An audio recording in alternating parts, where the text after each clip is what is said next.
Problem तो ये है कि मैं सऊदीया में था, मैं कमाता था, बेटी के पास और दामाद के पास भेजता था और ये वाईफाई मेरा ये उसके साथ मैंने बिठाई थी और मेरे घर पे मैंने बिठाई.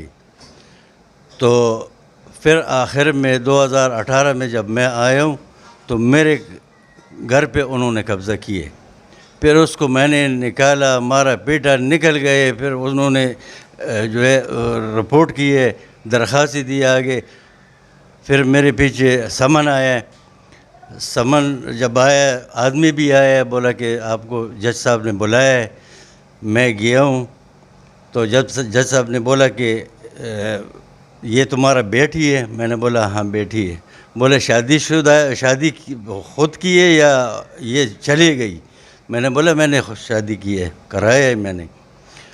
तो उसने बोला कि बाबा तुम वारिस हो और ये घर जो है जो भी है ये तुम्हारा ही है. जब आप नहीं होंगे तो फिर इन लोगों का हिस्सा है, ऐसा करके 2 बेटी है, फिर उनको 2 हिस्से करके उसको दे देंगे. तो वो जजमेंट भी मेरे पास है जो मुझे जज ने दिए और वो मेरे नाम पे कर दिए. फिर उसके बाद तकरीबन 1.5 साल के बाद इन्होंने मुझ पर हमले किए और शाम का टाइम था, 5 बजे का टाइम था. तो हमें ऐसा मारा है कि हम लोग तकरीबन हफ्ता हम लोग चारपाई से नहीं उठ सके. और इसके जो है ये नूरदीन नाम है इसका, ये जो है ये पिस्तौल से ऐसा मारा था और एक औरत उसके साथ आई और कुछ 15-16 बंदे थे. तो उन्होंने हमें ऐसे 2 पाँव से पकड़ के बाहर फेंक दिए.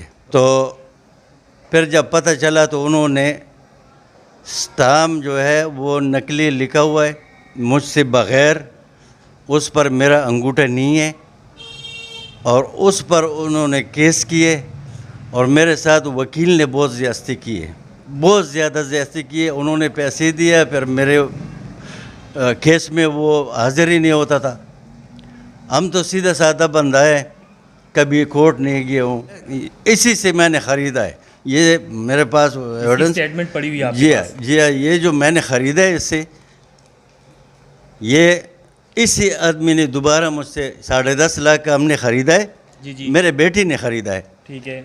और फिर जब मैं 2018 को आया हूँ तो जब मेरे साथ बेटी इसी तरह हुआ है ना तो उसको निकालना पड़ा. तो इन्होंने बोला कि बाबा हमें पता है कि माल तेरा है, कमाई तुम्हारा है, तुमने भेजे है, इन्होंने खाया भी है और घर भी तुम्हारे पैसों से हुआ है, हम तुम्हारे को स्टाम्प तुम्हारे नाम पे देते हैं. उन्होंने स्टाम्प अपना साथ ले गए जो उनको दिए. तो ये इस्तेहाम है, उसका भी अंगूठा है, मेरा भी है, गवाह का भी है। और फिर उन्होंने जाली लिख के उस पर मेरा अंगूठा नहीं है। हम गए 2019 11वां महीना था, 14 तारीख था, शाम को 5 बजे थे। तो उन्होंने उन लोगों को मैंने पहले दरख्वास्त दिया था तकरीबन 15-20 दिन पहले कि भाई ये लोग हमें तंग कर रहे, माफिया लोग हैं, हमें धमकियाँ दे रहे। तो दरख्वास्त पे कोई अमल दरामद नहीं हुआ।